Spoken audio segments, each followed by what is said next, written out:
Hello guys, welcome back. My name is Nathan and today I'm going to be redrafting the top 15 of the 2018 NHL draft. Now we did this with 2019 and it was a ton of fun, and 2018 is a much weirder draft to rank. There are so many different guys that haven't quite reached their potential yet, and it's not exactly looking like the greatest draft in the world, but that just makes the top 15 even more interesting. So for the 2018 draft, who do I see as the best players to come out of it? Which players make today's top 15, and where does all the top prospects go if a redraft were to happen today? Watch till the end for all the picks in the entire top 15, and make sure you watch till the end for all of that. Subscribe if you guys are new. 50% of you guys have not subscribed yet, so make sure you do so. If you like hockey content, this channel is the place to be. Now, as I said before, the 2018 draft is looking a little bit weird, but at the same time, there's way more changes than even the 2019 draft had in store for us, so this top 15 is pretty wacky. But we're going to start out at number 1, and in my opinion, the best player from the 2018 NHL draft, and at this point, in my opinion, it has to be Andrei Svechnikov. Now, yes, there is some issues with his defensive consistency, but at the same time, when you're as electric as Svechnikov is, as great in terms of puck protection and being able to get passes and plays in the high danger areas, to me, Svechnikov does a lot of the right things offensively, and even though his stats might not be absolutely elite, he's still a player that I love to have on my team, love to have my first line. He just generates so many chances every single night. He'll be an amazing player and a cornerstone piece for this Canes team for a long time, and getting him at second overall was a very smart choice. But we're now going to move on to number 2. This is where it starts to get even more interesting. Coming in at the second spot, I have from the Vancouver Canucks, Quinn Hughes. Now, I expected Quinn Hughes to be pretty high up when it was all said and done. I think I had him in top 5 in my 2018 rankings all way back when, but at the same time, he's been even better than I would have expected, and for me, Quinn Hughes is a very interesting guy. Last year, he kind of cratered in terms of his overall play, and although he's not that great defensively this year, he's definitely improved, and in terms of his offensive consistency, he's been much better this season so far, which is great to see. Still one of the better offensive defensemen of the future for the NHL, and definitely one of the best players on this Vancouver Canucks team. And hey, to get a second overall type player at number 7, that is not bad whatsoever for Vancouver. But after this top 2 is where, in my opinion, this draft starts to get kind of crazy and kind of wild. But at number 3, for this next spot, I'm going to go with the player that went first overall in Rasmus Dahlin. Now, I know there are a lot of people out there that are going to put Dahlin outside the top 10, and I will say, Dahlin hasn't played that great overall this year. Yes, the points have been good, but at the same time, I still think with this Sabres team going forward, and with the rebuild they're currently on, I still think there's a lot of time for Dahlin to become a top pair D-man and be worthy of a top 3 pick. I'm still going to pick him here because I still think there's a lot of potential, and although I've been a pretty big Dahlin hater, at the same time I can't doubt that he's still extremely young and still a player that still has a chance at the NHL level. At least I'm hoping, because his skill and his talent level is too good to be wasted on Buffalo. At least, again, hopefully. But we're now going to move on to number 4, and again, it starts to get a little bit crazy here, but at number 4, I'm going to move on to a player that was drafted at this spot and continues to be worthy of his spot in Brady Tkachuk.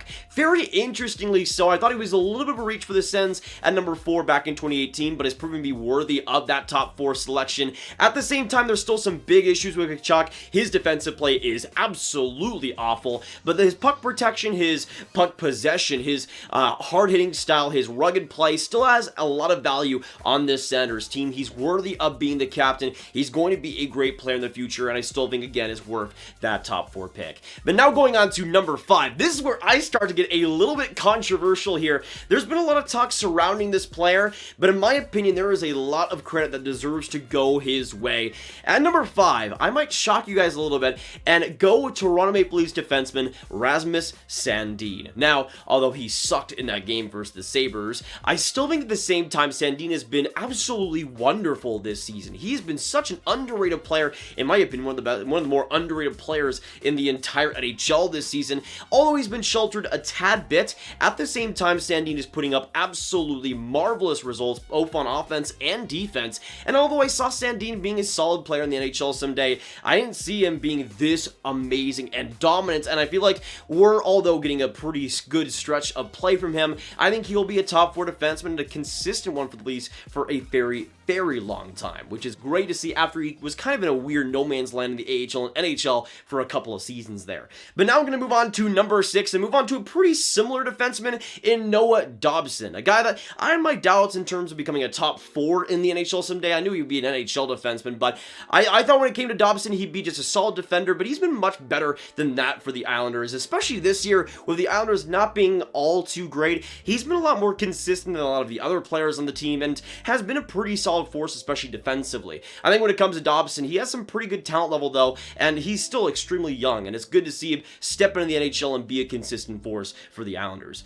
But now moving on to number 7, again, this is where we started getting to kind of wide open territory. But at number 7, I'm going to go with yet another defenseman and move on to Oilers D-man Evan Bouchard. Now, it's not really too much of a secret. Bouchard still cannot play that much defense, but at the same time, his offense, his even strength, and power play opportunity and talent level has been so good that you kind of can discount that poor defensive play a little bit. Still, he does need to improve in terms of his consistency there because he is a defenseman at the end of the day. But at the same time, he's such a great power play defenseman, such a great offensive guy alongside McDavid and Draisaitl in their top forwards that I think for the Oilers, he's been a pretty fantastic fit all in all. But we're going to move on to number 8, and I'm actually going to go back to the forward side of things, and at this spot, I'm going to go with Flyers forward Joel Farabee. I just said Joel Farabee.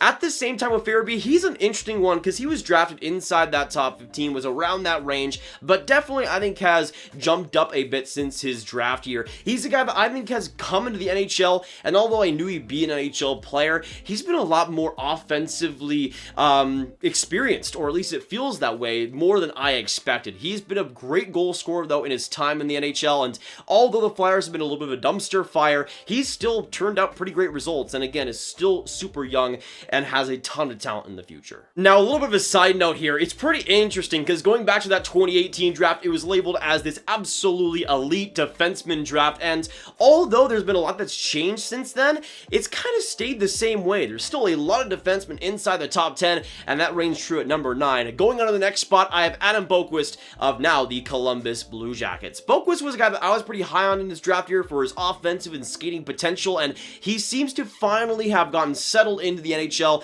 and be amazing offensively for this Columbus Blue Jackets team. I mean, that great highlight goal against the Leafs a couple days back is obviously a big one, but his goal scoring ability, his knack for the net has been amazing, but his overall offensive prowess is so fun to watch. And yes, there is some holes defensively, but at the same time, he's been decent enough where I think there's potential there. He could be a very strong offensive top 4D for the Blue Jackets for a very long time, and again, be a huge part of that Seth Jones trade.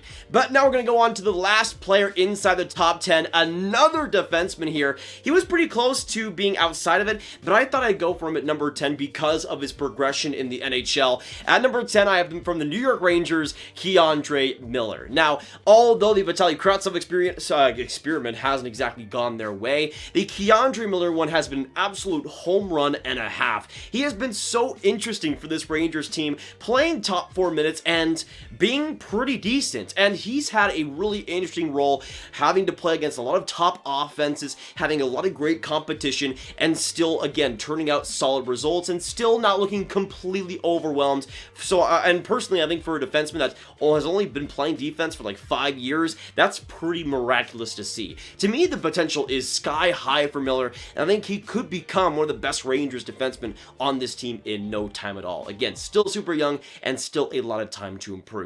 Now going on to number 11, this is a player that was just outside the top 10 for me, but I still think there's a lot of potential there in Jesperi Kotkaniemi. Now, is he worth a top 3 pick? Absolutely not. But at the same time, there is still some good qualities there. With this Canes team and some pretty low ice time, especially recently, he's still been a pretty good goal scorer and has had, again, just like Boqvist, a pretty good knack for the net. He's a player, though, that's been okay defensively, hasn't really turned out that complete NHL game as of yet. There is still obviously a lot of time, but it, again, is just another prospect that it feels like for the Habs was kind of let go by the wayside. A reach at the time, and especially now continues to be. But it's actually interesting because I'm pretty sure I had Kotkaniemi around this range going back to the 2018 draft in my personal rankings, and he's once again outside the top 10 here today. But now going on to number 12, this is another interesting forward in this top 15. He was drafted by the Islanders and I think stays around the same spot in Oliver Wahlstrom. Now, even though Oliver Wahlstrom hasn't been elite in the NHL this year, he's kind of also been like Dobson, where he's still played pretty well, surrounded by a lot of Islanders that are underachieving. But especially for Wahlstrom, I mean, the defensive play and some of the consistency there has been a pretty surprising thing. I didn't really see him being a good defensive forward at all in the NHL, but he's shown to have some good consistency there, and the offense has also been pretty solid, getting over 20 points this year on a pretty inept offensive Islanders team. There's a lot of potential there, in my opinion, to be a top 6 power play force. But next up, I'm going to move on to number 13 and the 13th best player in the 2018 redraft. Next up, I'm going to go into easily, in my opinion, the most underrated player of this draft, and it is, of course, Igor Sharangovich. To me, Igor Sharangovich does not get enough credit for just how good he's been in the NHL. Now, I'm pretty sure going back in 2018, he was an overage player, but he was drafted in the 5th round, 141st overall by the New Jersey Devils, and has made excellent progress since then. Last year, he ended up getting 30 points in 45 games, and this year, again, on a Devils team that is struggling quite a bit, has 28 points in 48 games played, and has also improved his defensive game a decent bit, although there's still been some controversy there around his overall game still. At the same time, with his point production, with his offensive potential, I think Sharangovich is a very interesting guy, and I think deserving of a top 15 spot. He's done a lot more than a lot of other forwards on this list, and I think deserves some massive credit for that. But now going on to number 14, we're going to go to another defenseman. This is one that's also risen quite a bit since his draft year, in Alex Romanov. Now, Romanov was, of course, a second-round pick by the Habs, and although I think he's having a pretty poor season this year, I'm mostly betting on potential with this pick. It's kind of weird as well that the 2019, it feels like, had a lot more bona fide players in the NHL consistently compared to 2018. But when it comes to Romanov, I think he's an interesting project. His physical play and his overall size there is fantastic. He plays like a strong brute force defenseman. There is still some definite issues to work out, especially when it comes to puck possession and decision making, but at the same time, you have a pretty strong blueprint, and I think when it comes to this Habs team rebuilding now, I think Romanov will be on the strong side of it once that's fully over, and I think will be a big part of this Habs team going forward. At least here's hoping. But then going on to the last spot in the top 15, this was a player that I had a real tough time deciding if he'd be in the top 15 or not.